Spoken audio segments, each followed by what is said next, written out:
هذا السفر النفيس الذي يعالج علما جليل القدر عظيم الشرف،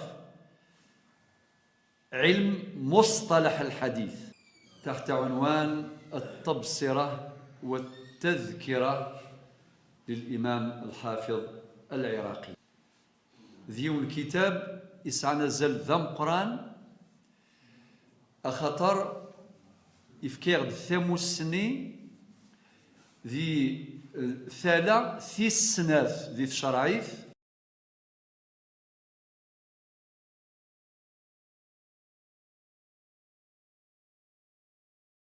بسم الله والحمد لله والصلاة والسلام على رسول الله. أيها الإخوة الكرام، السلام عليكم ورحمة الله. تجد سيميلي 19 ذي شرح كتاب التبصرة والتذكرة للحافظ العراقي. المتن جايث مثلا هذا المتن التبصرة والتذكرة متن جامع لعلوم الحديث.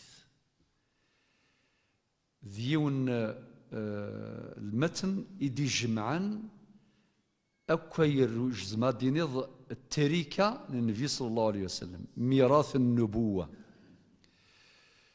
بكل ما فيه من تفاصيل. نبضد البيت رقم 65 تتمة للحديث الحسن. نكون مثلا الحديث الحسن ذا سمكتي كان وين ديسن ذفير الحديث الصحيح باش نسين الحديث الحسن لقنظر نوي الحديث الصحيح. ذا سمكتي تذكير الحديث الصحيح هو الحديث الذي اتصل سنده، مقارن اتصال السند بنقل عدل عن مثله، يعني العدالة في الراوي، العدالة في الراوي. يكمل مع قوة الضبط، مع كمال أو مع تمام الضبط. والضبط ضبطان، ضبط صدر وضبط كتاب. ضبط الصدر هو الذي يحمل في صدره في حافظته علما مضبوطا بيقين. أما كنت ورسم حثيي وندينا أدي غير سورة الفاتحة إسنيت ماشي لما يورات أدي الحمد لله رب العالمين الرحمن الرحيم إلى ذلك الشك لا شك، يعني يقرأها من حافظته دون استعانته بمكتوب أو بكتاب أو بنظر في مصحف. إذن فالمسألة في تمام الضبط. أدي سورة الفاتحة نمسفها. كذلك الرواة يديروان في النبي عليه الصلاة والسلام إلا وين يسعان هذا التمام، تمام الضبط، معناك ديال الحديث أكني في دينان في وشفيه صلى الله عليه وسلم. يشوفوا يسعى الذاكرة تجهد، يشوفوا إلا ويظن خاطئ وين مقارن ضبط كتاب أين يرس فسيس مضمون ما خطه بيمينه بيقين، لكن كتبت سفوسيو ثورة إمثال ما رخذ من العقود يا أخي الزرام إلا وين ومي يبنى في الشفاية كاين نهار الشفيغ ذي 1970 الفلاني ساعة 3 تاكد الفلاني ذاكي وكي الشفاية ينس مي سمحتي إلا وين تسيال دار فلاس سوى ما إلا سلكا غض أدياس الجيومتر نادياس الإكسبير أكيد يخدم كل شيء مضبوط ثلاث في لساني الرصانت أما ذا الزرو أما ذو الزال أدينيض تساقي أي غير ديوي غير وذوا خاطر مخلف ثورة الساقي قارنا كاين في كيد الثقة في الوثيقة ماشي شفايين الثقة في الوثيقة أي غير تولي العقود تكتب ثورة ذي ثمورثنا ماشي كي ثمورثنا ياك ذي الدونيث العقود تكتب توثق إلى الموثق النوتير أكيني يلا نروح للنوتير نغد الشاهدة كان باش نفرق يرسل الأمور ذي رواية الحديث لأن الرواة يشفى ذا شو يرفض في النبي صلى الله عليه وسلم الحديث اللي ذكرناه مرارا من كذب علي متعمدا فليتبوأ مقعده من النار يقول العلماء عدد الرواة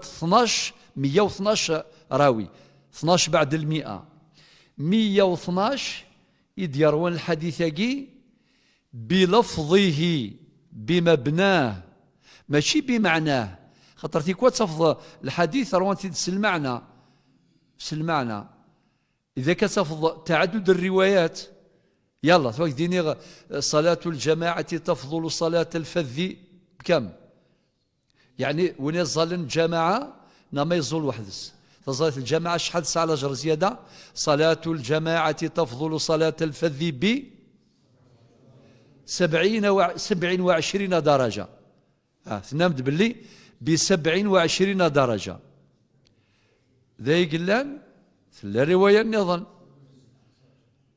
صلاة الجماعة تفضل صلاة الفذ ب25 جزءا هذا داقي يبدل ودينار درجة ثم زورتين 25 ماشي 27 في السنة ودينار درجة إند جزءا في الرواية الثلاثة اسميس ضعفا صافي شحال مصطلحات يقلن دي ثاقي كان ذكيون الحديث إلا درجة إلا جزء إلا ضعفا ذا شو الزمرة دنيني الزمرة دنيني النبي عليه الصلاة والسلام إناثني دياكو ذكيون بمكان يناد درجة والدرجة دي فقنا شحاله مدينة الدرجة ونحسب يا درجة 5 مترات شغل لي زيسكالي درجة بدرجة شغل لي زيتاج ايطاج خاطي هذه الأمور الله ربي انت يزران ولكن كوين حساب اللي صلاة الجماعة الساعة الأجر زيادة الواقي غيه منثورة ذا شو تراجون وين يطبق الحديث أثن ربي سبحانه نكون نجتهد أي نجتهد وين ما يفهم كي يزال الجماعة ما ثفاثيث ذين الذين عندنا نظن ديال وضع الحسنات غادي يحرش ذا غاس نظن لي حاضر يردول تقويض كان باش هذا نفهم باللي أقلا أن نسقر ذي ميراث النبوة معنا ماشي ذي سهلا ماشي ذي مسلاين النغ نكوني عادي ولا ما إلا ويسيف دلان يسنقاس يسقد غاسو نقبل راه ولا شويه قبل ندينا ادي فغفلك ووال بلي ثني الدوال شو ثي النظاره كي غاض الحال صلى يا عجبا الدنيا غير ولاقي ما الا الشيني الدنيا ضا ولاقي ذا شرا الدنيا نكوني في النبي صلى الله عليه وسلم خاطرنا نساد السنه نساد التشريع يعني تبنى عليه الأحكام تستنبط منه الأحكام من بعد يناد الشرط ويص 4 السلامة من الشذوذ. الشرط نقارويس 5 السلامة من العلة القادحة. السلامة من الشذوذ الشرط الرابع. الشرط الخامس السلامة من العلة القادحة. ذواقيذ الحديث الصحيح. ذا شو الحديث الحسن؟ ما خف ضبطه. وقيل فرقية رسم ماشي طاسة. الحديث الصحيح يسعى 5 شروط. الحديث الحسن يخص ثيون الشرط خفة الضبط عند الراوي. خفة الضبط عند الراوي. إذ ندنني الحديث الصحيح هو ما تم ضبطه تمام الضبط. الحديث الحسن خفة الضبط ما خف ضبطه. نمس فهم ثورة نغال البيت ويس 65 ذا شو دينا قال هكذا يبدأ البيت 65 مس الموال قال معنى ابن الصلاح. وسمستقين في ذي الحلقة الأولى مرديني الحافظ العراقي قال يعني يناد أنويد ينان ابن الصلاح. قال يعني ابن الصلاح ومن مظنة للحسن. ذا شو المعنيس؟ ما تبغض أتفض أتناضض الأحاديث الحسنة يرشديك يرشد ابن الصلاح إن يروح السنن أبي داود. ذاقي كيرتد على سبيل التمثيل يرشد ثقي وقي إرشاد المنهجي. كأن ابن الصلاح يقول من أراد أن يبحث عن الأحاديث الحسنة التي ذكرنا تعريفها قبل حين فليقرأ سنن أبي داود. ولكن هو قاله متنا بشكل مختصر. إذن قال ومن مظنة للحسن جمع أبي داود أي في السنن. يعني روح أتغرض كتاب سنن أبي داود. اتفقنا؟ نروح البيت رقم 66 فإنه قال أن وإنه يجي أنوذ قال أبو داود ماشي ابن الصلاح. الله غالب المتون كلها المتون معتصرة صعبة إلى قل مخيك وذي يحضر باش أتفهم التمثال. ذهني ند قال نند المراد به ابن الصلاح. ذاقي فإنه قال المراد به أبو داود صاحب السنن. يا أخي الزران سنن أبي داود سنن النسائي سنن ابن ماجه سنن الترمذي سنن وكذا كتب السنن. لأن كتب الصحاح ذكرناها صحيح البخاري صحيح مسلم. ذكرنا المستخرجات ذكرنا المستدركات مثل مستدرك الإمام الحاكم الموطئات على رأسها ومقارنة الموطأ الإمام مالك إلى آخره. ولن أصحاب المسانيد مثل مسند الإمام أحمد بن حنبل لأن أصحاب السنن اللي هو منهم وقد ذكرنا سنن أبي داود النسائي الترمذي ابن ماجه إلى آخره. البيت 66 فإنه الهاء تعود على أبي داود. فإنه قال يعني أبو داود نسيد ينان ذكرت فيه.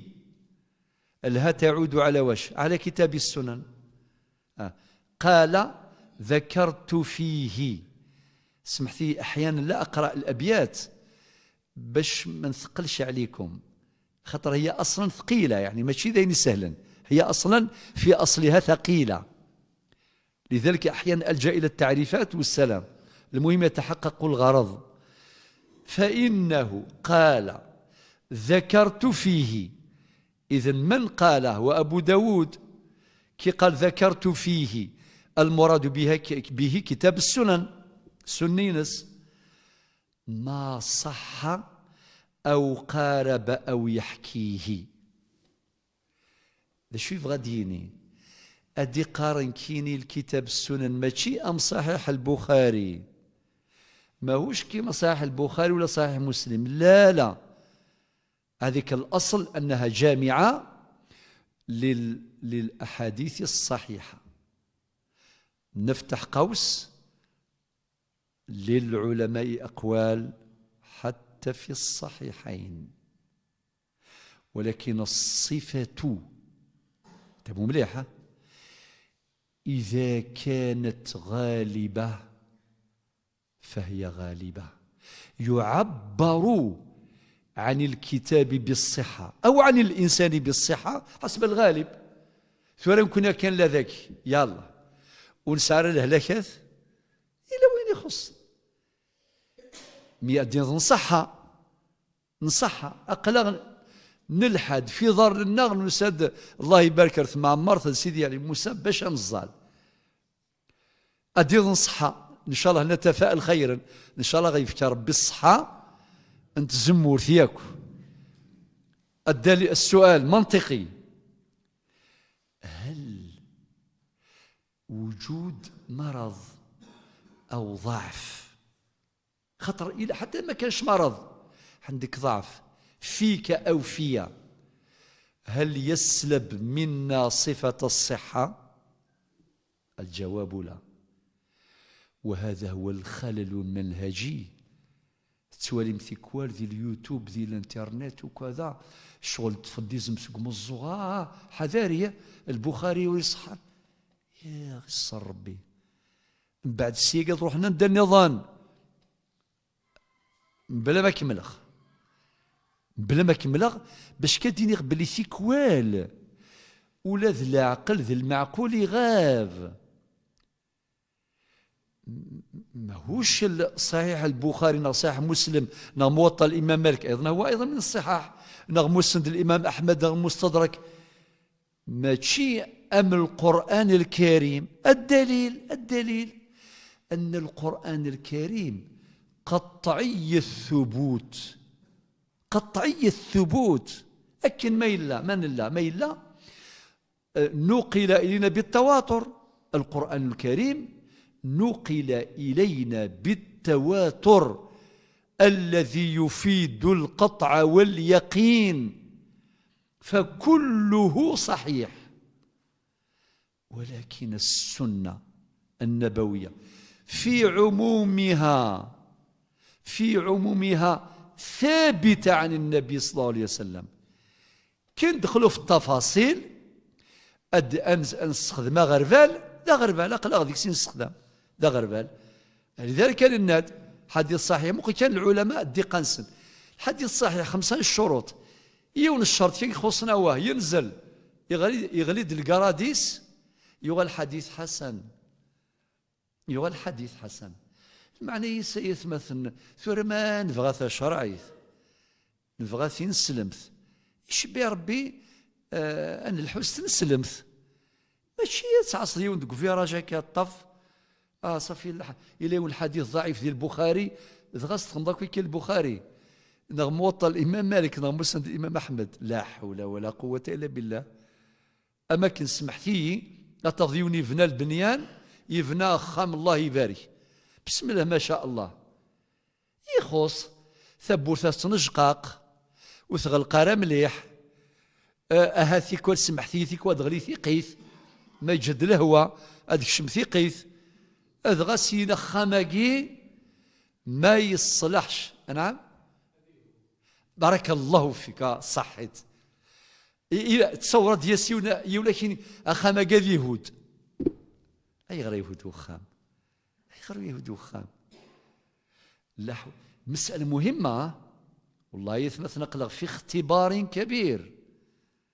كلنا ما ذوين السان لا عقل ذي المعقول والله هذا يدير في نسلم ثينس ذي لهنا ذي ثالويث ما يروح الميزان يعرق سوفريد باسم الإسلام يدمر الإسلام، باسم البحث العلمي والتدقيق المنهجي يدمر المنهج ويدمر التراث والمواريث، كل شيء يروح.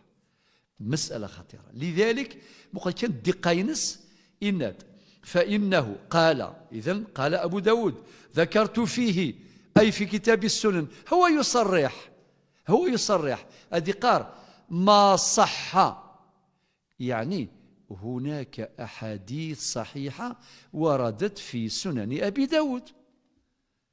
ولقد نفهم باللي الأحاديث الصحيحة اللي كان ذي الموطأ البخاري ومسلم، لا كتب السنن أيضا حاوية للأحاديث الصحيحة.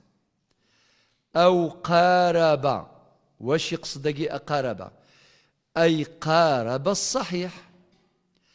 أو يحكيه، يحكي معنى يشبه، اللغة العربية يسعى المعنى، مدين يحكي حكاية، أدي يحكو حكايث ثم شاهوت، ولكن ذا إلا هم يقارن ذا المعنى الثاني يحكي معنى يشبه. لذلك أبو داود قال ما صح أو قارب أو يحكيه، يعني المغرد بذلك الحديث الحسن. معناه أين دينا ابن الصلاح وكذيث أبو داود فيما قاله بأن كتاب السنن يحتوي، ذكرت فيه ما صح أو قارب أو يحكيه، يعني كاين الأحاديث الصحيحة، كاين الأحاديث الحسنة. نكمل. وبعدين شو دينا في البيت 67 وما به وهن شديد قلته. شوف الدقة، يعني ماذا ندى يلا الحديث الوهن معنى الضعف، فيه ضعف شديد، يعني حديث ضعيف. هو قال قلته، يعني هو يقول أن هذا الحديث ضعيف، يبينه الديني وقيل الحديث ضعيف. هذا ما كان أي غير الشيني ما ضحك وضع في جديك الديني يوثن تمثال تيناسيد جدي سير شيك زران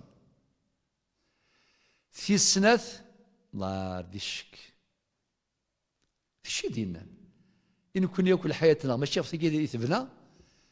أي غير علماء الأصول النند غلبة الظن، الاجتهادات مبنية على غلبة الظن. زر ما يغار، لأن الدوائر دائرتان، دائرة القطع ودائرة الظن. دائرة القطع لا يحتاج إلى اجتهاد، فلا اجتهاد في مورد النص. أما دوزيام زون دائرة الظن ذي اسم سيدا واليس، كيف تتحرك في دائرة الظن ولكن باليقين؟ الجواب لا، هناك خلل منطقي يقينا.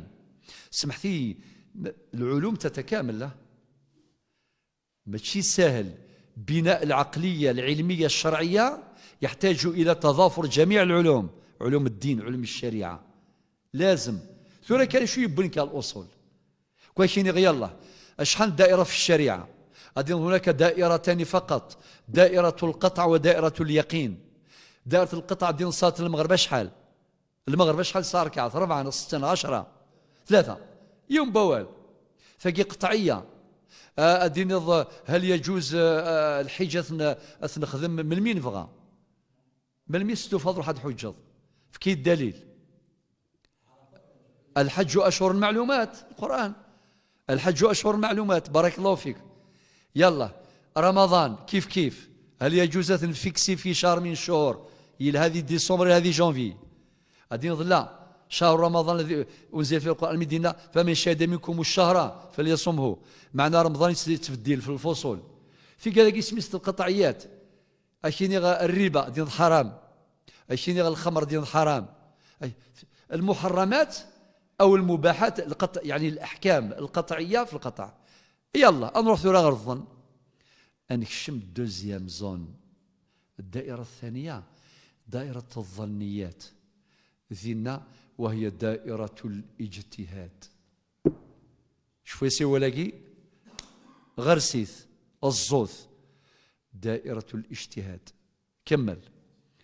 الاجتهادات مبنية على غلبة الظن، على غلبة الظن.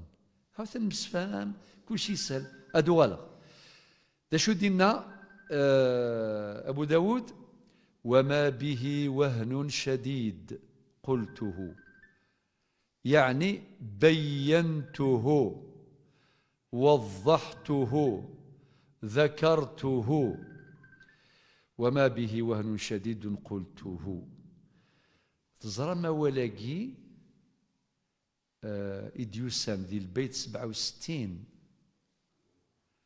قال ابن الصلاح هذه الجمل هي من الرسالة التي أرسلها أبو داود إلى أهل مكة. أهل مكة سألوه ناس جاو فاغد أين قلن دي تكتاب فيه، هل ترى كله صحيح كل يريسن أما كالسلام من بعد وما به وهن شديد قلته، وين ديال الضعف شديد ذكره بينه. وحيث لا فصالح خرجته. وحيث لا تقي لغة المتون. وحيث لا يعني إذا لم أذكر شيئا، ما عطاش حكم أو وصف معين، قالك فصالح معنى حديث صالح للاحتجاج. حديث صالح للاحتجاج خرجته. خطر مدينة وما به وهن شديد بمفهوم المخالفة. قد يكون الوهن أو الضعف قد يكون خفيفا. إذا كان الضعف خفيفا ما درجة الحديث؟ هذا السؤال علمي في علم الحديث. إذا كان الضعف خفيفا فهو حديث مرسل أو حديث مستور. إذن الحديث الذي به ضعف خفيف قد يكون مستورا وقد يكون مرسلا، كما نقرأ في مراسيل الإمام مالك في موطئه. والحديث المرسل والحديث المستور يمكن أن يجبر، هذه تجبر بالطرق الأخرى بالعلاجات الأخرى. ثريون ما إلا يغلي الرزو داريس صافا سنكمل هذه زام بلغة الهدى. لا هل ترى الزمرات نجبر نغالا أن دايل لو جبار ذا جبر كيكوار. لذلك ابن عبد البر القرطبي الله يرحمه أسميت في كتاب الموطأ، والله يثمثل ماشي سهلا، يتنادي الأحاديث غير موصولة أو وصلها زين عادي. إذن يمكن جبرها. شوفوا ثاس خاطر اللغة نحتاجه خاصة حينما نتحدث عن الموطأ. الحديث المرسل يمكن جبره ذي حواجد السند، ذي حواجد ما تبغي ذاك تعثفض ذي تتعب باش تصوض النقطة ياك، ولكن في الله.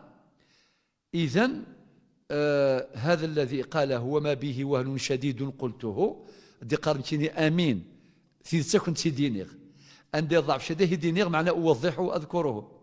وحيث لا يعني لم أذكر شيئا، لم أذكر حكما أو وصفا، فصالح خرجته.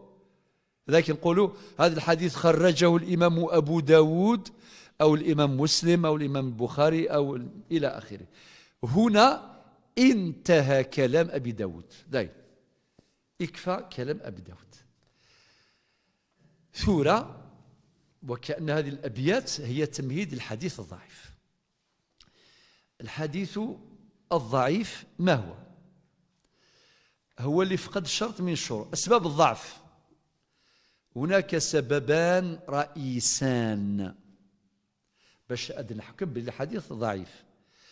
السبب الأول يكون طعن في الرواية في الراوي، إما يكون انقطاع في السند، يعني ما كاينش اتصال السند، عدم اتصال السند، عدم الاتصال في السند هو سبب من أسباب الضعف. وضعف الراوي ممكن يكون عنده جملة من أنواع الضعف نحكم على الحديث بأنه ضعيف. نعطي لكم على الطعن في الراوي. مثلا إذا اختل شرط الضبط، ما هوش مضبوط والله راه بيبري يا أخي، نديو نوسود عوذة. نحن في حياتنا نبنيو حياتنا وعلاقتنا وأحكامنا على الضبط. آية من حوايج الشهادة آية الإشهاد أتسندي سورة البقرة الآية 282 زائد آيات أخرى. أي غير الشهادة ثوار كويك تسيب لكن يرواح أتسيليض ذينيه ذي الشاهد يتمسات والله لو كنت تعرفونا يا خير، خاطر زر لي كونسيكونس ثم زوارو تتسقوض في مانيك ديجا أنسيضي يبالك تسوغ بالك عرقنتي شويه سي ولاي في كل تسقوض ضاي النظام أتسقوض أدينيض في ذات أتحصلض هكذا ماشي هيك. أكد ياسيون كيني والي لو كان هاد الشهد باللي ثلاث ذاقي ماشي ذاقي وزرا شاك ديني نساك ديني يا خاكا لو كان دياسك دي سوا كيني زريض وتساسارا أتفرحض الحمد لله يمر الشهيد غارة وكي ذي ثلاثة دي تجارة بدان تجارة قبل 40 سنة شحال يدفكان 200 مليون 500 700 أدر كل شيء أرور كاين إيريك أشحال يدفكا وشريكي وقذري من سال الكراجة تنتقض والله شاكين 30 سنة والله ما شفي وقيل 30 مليون 300 مليون وش في غيرها صح. يلا نروح عرسين نروح البينال الجزائي بعد الشرط راه جريمة ان كريم اكيد نروح كتحضرض سال الكراج لا نبقى يسعى الكراج مي الزاي خاطر وين يسعى الكراج يزرب باللي الزاي صافي الشهادة ثوار مو ثوار راه تساعكم ثنغالا تساعكم يريدونه في كل مرة غرغ نغسل غيكني الإسلام يحقر ثم الطوث أمك زعما دو فام ليكيفالون جيون اي سقرغ وكذا لو كان داوي الصح الميدان والله ما ينتقد سوا ولك إنك سيري لو كان لا السيري ممكني لو كان دينا النبي صلى الله عليه وسلم وتسوق فالر الشهادة ونسوا ما دي 10 مقارن أنا محناش دي 10 يدنا يلا سمكتي داك سمكتي ما تعرق غا الشهادة غا كتروح غا لهنا شبي ربي يوصل الميساج نالا ماشي دايني سهلان صافي الشهادة مسؤولية لو كنا ساقي قرا ديال الفتوى في المشايخ زران شحال ديني إلى أن ربي يساوني د الله جوستيس كوم تيموا والله عارف غير تروحوا ورا يرنا كذا لو كان ديني اختي ذات هذا القيرة غتروي في الليل يتمقل كان الفتوى خاطر يزرى ربنا فإنه آثم قلبه. لو كان تفقد الفتوى أسين يجوز أدي في أي السبة أسين هلك غادي غلقى بورطابل يزرى مامش غدا ولا يقصد خاطر ماشي كان أنصغري العلوم ذا غنذاول هلاك نغطان النغ. لماذا تقول هذا الكلام؟ لماذا؟ هل تفهمه جيدا؟ هذا الكوراج صافي ربي ما دام يناد سنات هذه الفايدة نسد. أما السعد نسد يعني ماشي في جميع الأمور على فكرة ماناش في موضوع الشهادة باش نفكر تفاصيل الإشهاد أو الشهادة. نغلق القوس الإشارة تكفي الإشارة. إذن الراوي إذا كان ضعيف الضبط إذا كان سيء الحفظ ماذا نقول؟ نقول هناك خلل في الضبط إذا نحكم على الحديث بالضعف حديث ضعيف. أدنرين نغص الزيقة هدنيني وإذا اختل شرط العدالة يعني سمحتي سيديف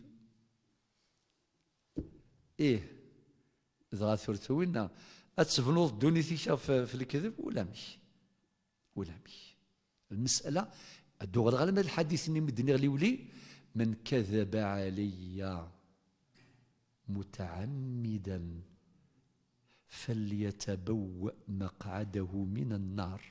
حديث متواتر بلغ أقصى درجة الصحة. وهناك رواية أخرى للحديث وليش ليس متعمدا من كذب علي فليتبوأ مقعده من النار. الحديثان صحيحان.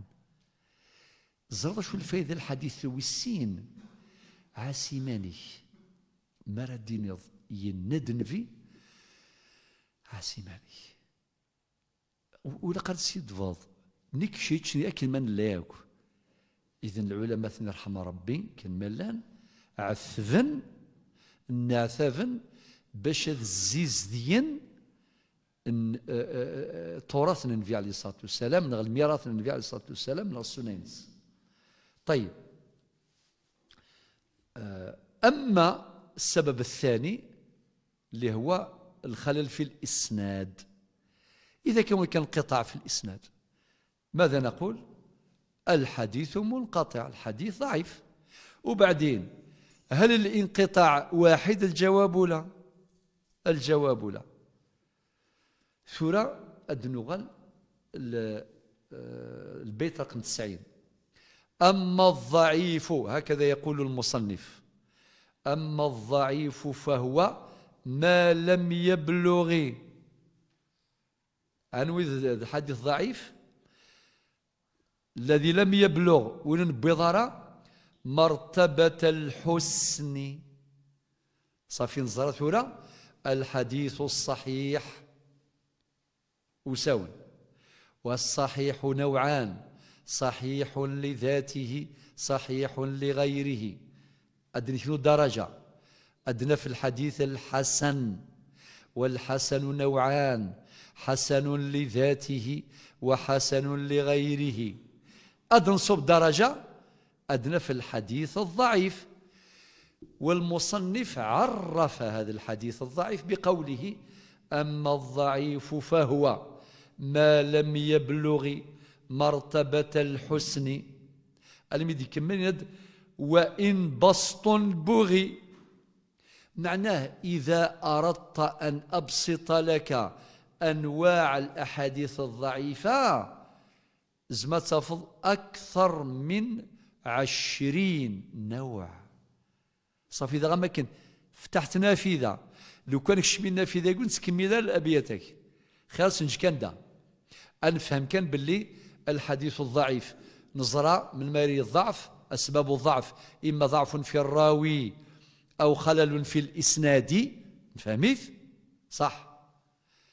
أم بعد الإسناد المفروض نسنيث ولا كاز داوضة كان الخلقي في الإسناد أتصفض مثلا يقول عن فلان عن فلان عن فلان، بعدين يكون انقطاع السند الشيني صيغة الفلاني لا يمكن يسلي غير الفلاني صافي يجزم وول ثورة كان يرانا أدينيون رواية أديف كلام أشيني ذرا كذا وكذا السنيني ويك دينان أديني ذي الفلاني الفلاني ويس دينان ذي الفلاني ويس دينان ذاكي يروح ولاش يقول الله ما زريغ يفقد كان أولاقي وخلاص أولاقي غاس نفك القيماس سنسى كان القيماس ضعيف يسعى الضعف خطر هناك انقطاع في السند أو في الإسناد،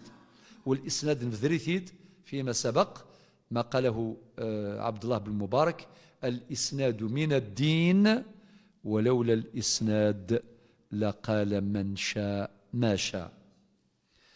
طيب من بعد المصنف يروح الحديث المرفوع، يخسر من الحديث المرفوع، الحديث المرفوع الحديث الموقوف الحديث المنقطع الحديث المرسل ثورة كاينه كاين المصطلحات النية كيلا نسل ثورة تنسين علميا تنسين. ما هو الحديث المرفوع؟ يقول المصنف في البيت 95 وما بعده، البيت 95 يناد وسم مرفوعا مضافا للنبي. أثني في التعريف الحديث المرفوع هو ما أضيف إلى النبي صلى الله عليه وسلم مباشرة. أمشي نسلوك سورة الخطباء المفتون الأئمة ذي المنبر يا خي لا نسال بلا ما ينادى على فلان عشان قال النبي صلى الله عليه وسلم اتق الله حيثما كنت وأتبع السيئة الحسنة تمحها وخالق الناس بخلق حسن. وقال أيضا إنما الأعمال بالنيات وإنما لكل امرئ ما نوى. أي الخدمة ثورة وجسم الرفع ما أضيف إلى النبي صلى الله عليه وسلم مباشرة يسمى بالحديث المرفوع. طيب ولكن في تعريفه ما أضيف إلى النبي صلى الله عليه وسلم من قول أو فعل أو تقرير أو صفة خلقية أو خلقية، هذا هو الحديث المرفوع. ولكن ننتبه جيدا أنواعه. إذن قد يكون الحديث المرفوع قوليا، قد يكون الحديث المرفوع فعليا كقولنا النبي صلى الله عليه وسلم فعل كذا وكذا وكذا.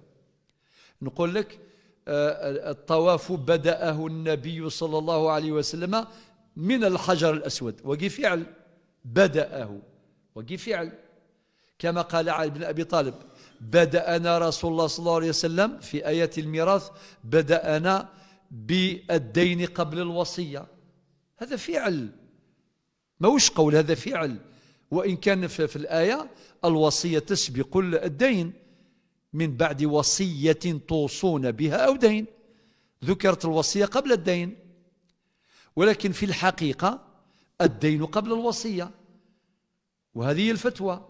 نعطيك الدليل، نقول قال علي بن أبي طالب بدأنا رسول الله صلى الله عليه وسلم بالدين قبل الوصية، يعني أمذن مريمث أذك سنطلع بين السقفل وبعدين طبقا للتستامو تستامو الوصية أباري الديون ونصرح على الوصية أمي أنزير ذي طلافة خاطر طلافة مثبويك تريكا بقى على خير زين أدي يسوينا صاحب الوصية أكيني سيغ وصية تستامور نوتير أسيني زيرو لا تطبق ولاش أدسن لي زيرتي الورثة سين ولاش لم يترك الدين ما ترثون فالتركة مستغرقة.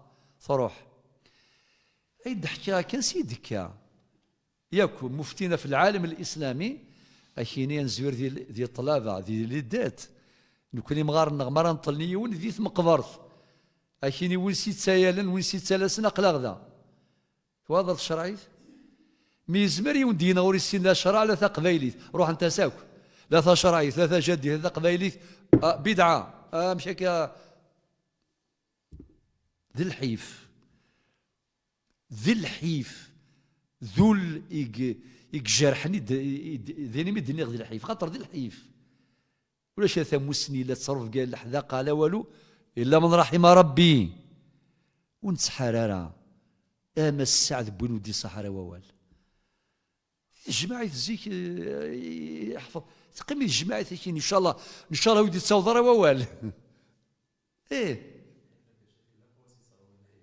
يعفو ربي يعفو يون وياكم إيه إلا يون يا رث يحظى ذاك يجارنا إن ياك بارك الله فيك من سميثار إن ياك الصروة والحيفي الحيف هذا غاية ما تخدمي الكوراج على بالك سوا ولاكي تزرم دي زمان في عليه الصلاة والسلام أنو ديفتون تنسى اسمي يموت الصحابة أدسيون السؤال شغل تنطيشتا أذكن السؤال يون أثي رواية ويتسالة رواية سيقار إن شاء الله هور ديوال الغوري خاطر فيك ودي الزيوة ولا ديوال الغوري ها أسينا يضافتنا يا عمر بن الخطاب أسينك خاطيني الفتوى وليث أبو بكر الصديق وليث كان معاذ بن جبل معاذ يتزيد ووال خاطر تهافين إثورة بسم الله ما شاء الله يا أخي ثورة صافا حاصل ثورة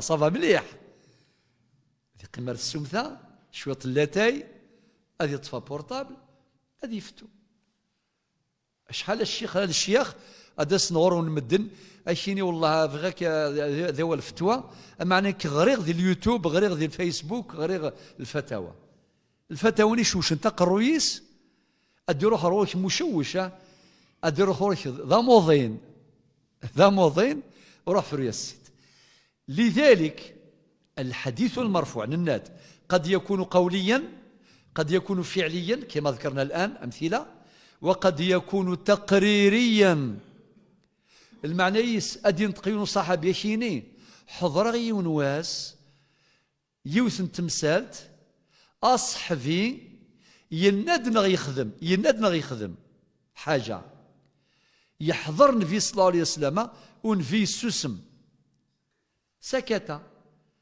سكوته تقرير إقرار المعني ستين كونفيرماسيون خطر النبي عليه الصلاة والسلام هل يسكت على باطل؟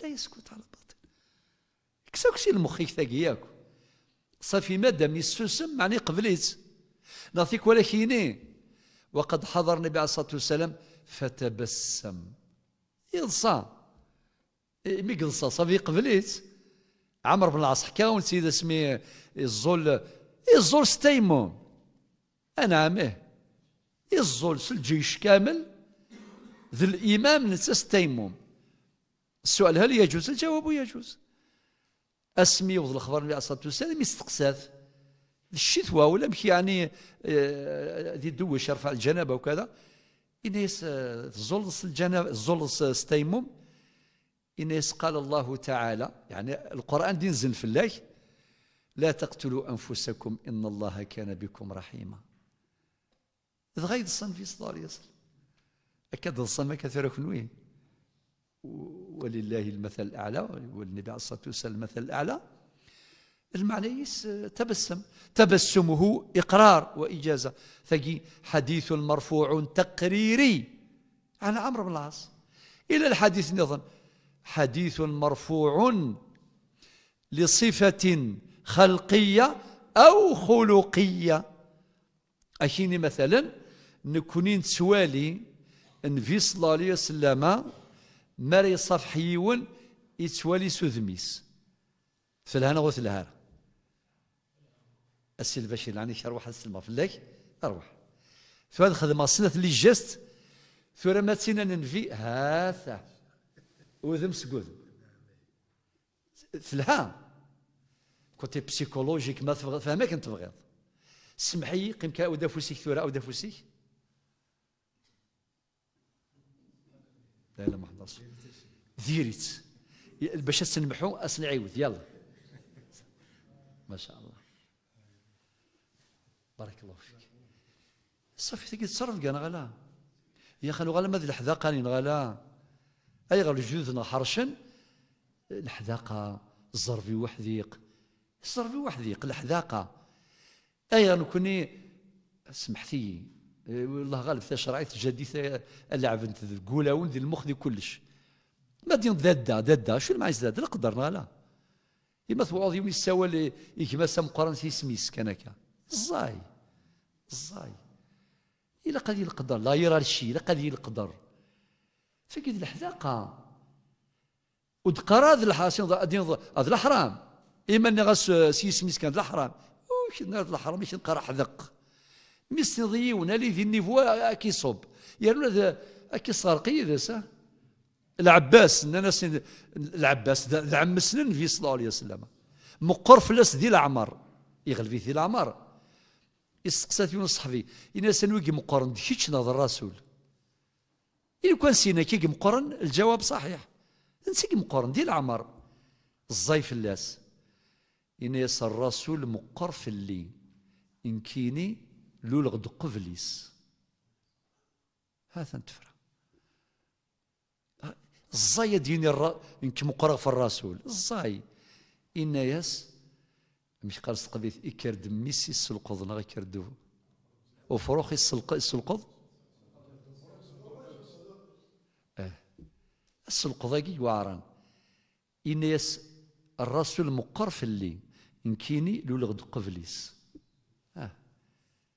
يبض يسوينس الهدفينس بلا إن ياس الرسول أكبر مني وقد ولدت قبل رسول الله إذا غتفرى وحدس إذن هذا الحديث يسمى الحديث المرفوع ثوران نوحى كتاب التمهيد كتاب التمهيد وثيلا ابن عبد البر القرطبي يسعى كتب مهمة يسعى كتاب التمهيد يسعى كتاب الاستذكار اتصل كتب ساعة ماذا قال أشو ديننا ركزوا معي قال ابن عبد البر في التمهيد الحديث المرفوع يتحدث عن هذا قال هو ما رفع إلى النبي صلى الله عليه وسلم معناه بعدين وقد يكون متصلا وقد يكون منقطعا السؤال العلمي الحديث المرفوع هل بالضرورة هو متصل الإسناد؟ لا نسمع آلاف المتحدثين في الإفتاء أو في الخطابة أو في أي مجال يقولون قال النبي صلى الله عليه وسلم نقول الحكم هذا حديث مرفوع إلى النبي عليه الصلاة والسلام معناه أضيف إليه ولكن السؤال هل الحديث المرفوع بالضرورة يكون متصل الإسناد؟ الجواب لا قد يكون متصل الإسناد وقد يكون منقطع الإسناد وهنا يبدأ العمل أدغل ابن عبد البر اختزالا إند هو ما رفع النبي عليه الصلاة والسلام وقد يكون متصلا مثل مثل مالك عن نافع عن ابن عمر عن رسول الله صلى الله عليه وسلم مباشرة فاقي من الأحاديث اللي وصلها عادي يبدأ الموطأ في نفس الوقت يسعد يغدر رسالة لأنه هو قطب مالكي خدم المدرسة المالكية خدمة جليلة يبود ونموذج للحديث المرفوع المتصل الإسناد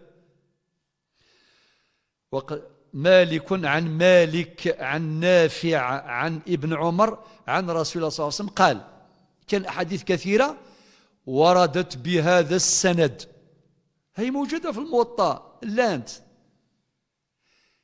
في العبادات وفي المعاملات على فكرة فهذا حديث مرفوع متصل الإسناد ولكن ممكن يكون الحديث المرفوع منقطع الإسناد في هذا نموذج في الموطأ عن مالك عن الزهري عن ابن عباس عن رسول الله. فهذا مسند، هذا الحديث مسند. يعني السمحي ومما بثاقي ذكرته هو أيضا حديث مسند، وقد يكون يعرفون الحديث الأول منقطع متصل وجي مسند وجي منقطع، الأول متصل والثاني منقطع. أعيد، وقد يكون منقطعا مثل مالك عن الزهري عن ابن عباس عن رسول الله صلى الله عليه وسلم قال. وجي الحديث ذي الإمام ابن عبد البر القرطبي ذن سجنوذان المديوفة اتصال السند، ولكن ذي الرواية النظام ولا الشياك إلى الانقطاع بين الإمام مالك وابن عباس. ابن عباس ده صحابي، ابن عباس ده صحابي، ابن عباس عن الرسول صلى الله عليه وسلم مباشرة الإسلام، ولكن بعد ذلك أسنده أي غير خطر يفز أمشي يجبر فصار حديثا متصل الإسناد بعد ذلك. ثورة أن نروح الحديث المسند ذي الأبيات 97 وما بعدها، ذي كتاب التبصرة والتذكرة. ذا شو دينا المصنف؟ والمسند المرفوع أو ما قد وصل، والثالث الرفع مع الوصل مع إلى آخره.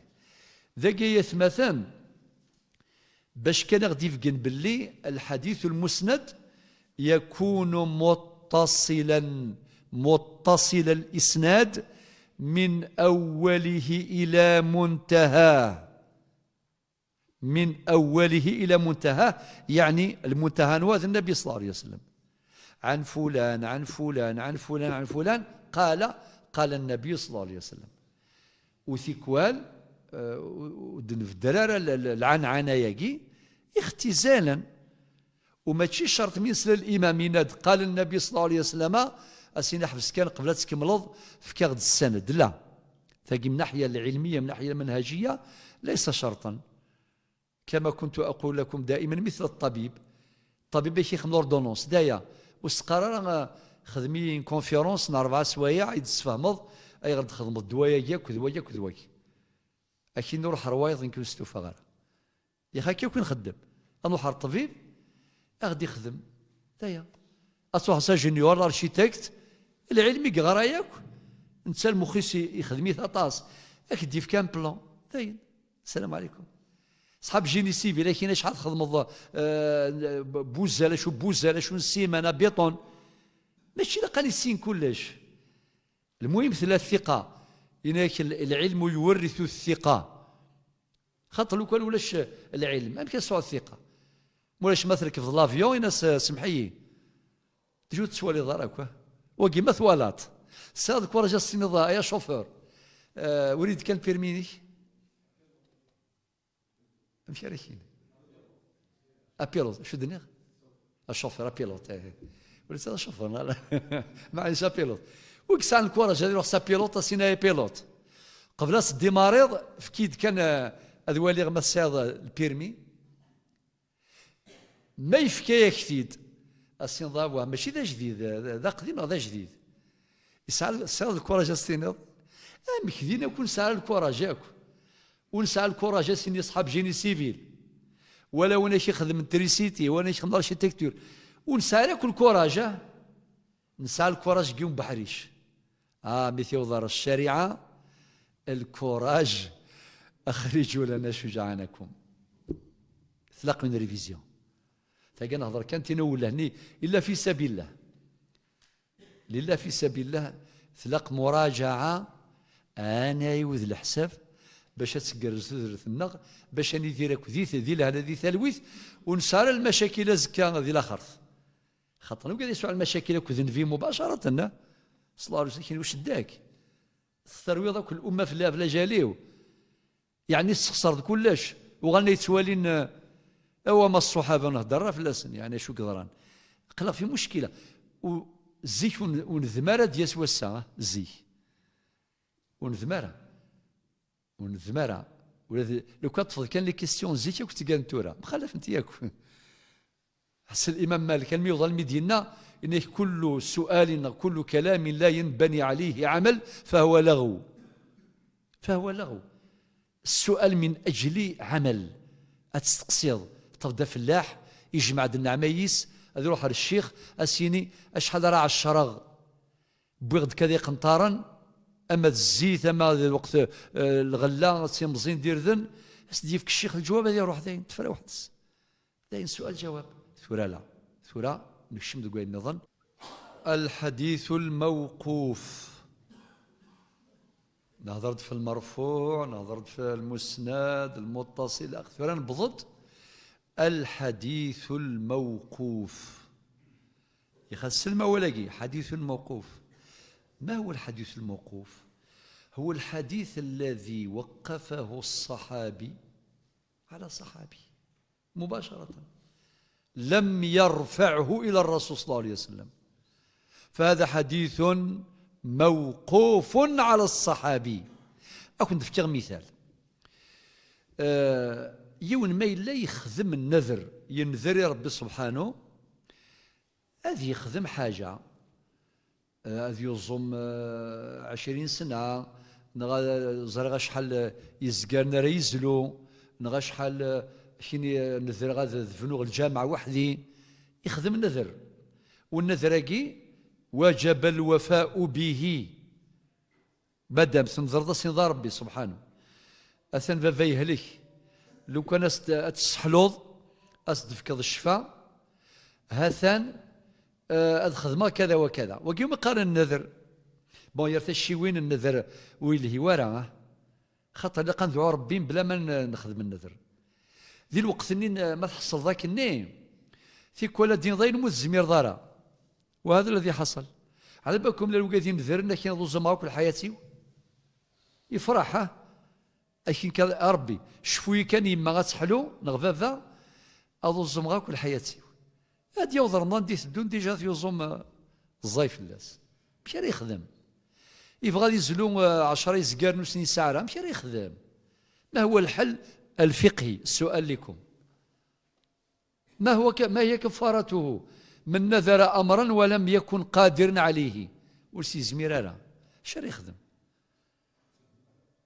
لا يسعى الحل فكفارته كفارة يمين ينتقل هذه يغال أماكن ذي المقيلات أماكن يقول يحنث هذا في حديث أحيني قال النبي صلى الله عليه وسلم من نذر نذرا وبعدين لا يطيقه سي زميرة لا فكفارته كفارة يمين. ولكن ما هي درجة الحديث؟ لو كان حديث مرفوع خطأ حديث متصل خطأ حديث حسن خطأ إزمر الدين 70 خطأ. هو حديث موقوف لأنه الصحابي هو اللي قاله هو ابن عباس ولكن العلماء سميطفن حديث ابن عباس هنا شوقي ابن عباس راه صحابي راه مفتي راه يا إما سمعه من النبي صلى الله عليه وسلم أو سمع معناه ممكن يسلغي المعنى ينس غير نفيد أو استنبطه بفقهه للوحيين. القرآن دي قال لا يكلف الله نفسا إلا وسعها هذا ويناد ما يلفظ من قول إلا لديه رقيب عتيد ويناد يريد الله بكم اليسر ولا يريد بكم العسر ويناد بعد ذي يغال الأحاديث النبي صلى الله عليه وسلم تجمعية وكادي السفق الرأي الحكم فهو حديث موقوف صافي. في مجال الإفتاء لم نجد حديثا صحيحا نستند إليه في المسألة. جميع الأحاديث تأمرنا بالوفاء بالنذر أنا غير السنة كتب الصحاح الموطأ، صحيح البخاري، مسلم، مسند الإمام أحمد، مستدرك الإمام الحاكم، وقال لك وين أحاديث تخدموا النذر طبقيث كنقر ثني الدوال في كاسازال غادي نتكسيت في الزمارث شو كيبين غادي نصير فرحاني فرحة مليح ذا ربي سقول يصفانا نا ربي سيوضي غلفغيو قبليد الدعائي هاثنا الخدمة كذا وكذا إن السيادة ساون أكن في كثير فراث كفارة هذا النذر كفارة يمين روحات الشض عشريه الليلا مورس الزمير دارا روحات الزمض ماشي ديريت رمضان خاصة نحن في المالكية نقدم الإطعام على الصيام حتى في الكفارة نتاع 60 يوم ثاقي منهج المدرسة المالكية قال ما يوصل 60 يوم وكس فايدين نتسكن روح على الإطعام ما دام هناك إطعام وقد ذكر الإطعام هذا سنفعن 60 يجلي راه سنفعن صافي الحديث هاكي ولو الزميرة الكفارة اسمس النذر أن طبق فلاس آيات كفارة اليمين عند دوس الآية في سورة المائدة الآية 89 إذا غادي يرتاح غادي يرتاح خاطر يغال ستاعكم أم كان قبل غربي إن كيني واعدخت وروفا غرا ذا شرا يخدم ما يخدم كفارة اليمين غادي يرتاح وليس وهذه هي الفتوى تواضل الفتوى مشي تفغ نادي جبد سيا أم بعد تفكض لا كونكليزيون أما كندنا شغل لوردونونس شغل هذه هي الفتوى يلا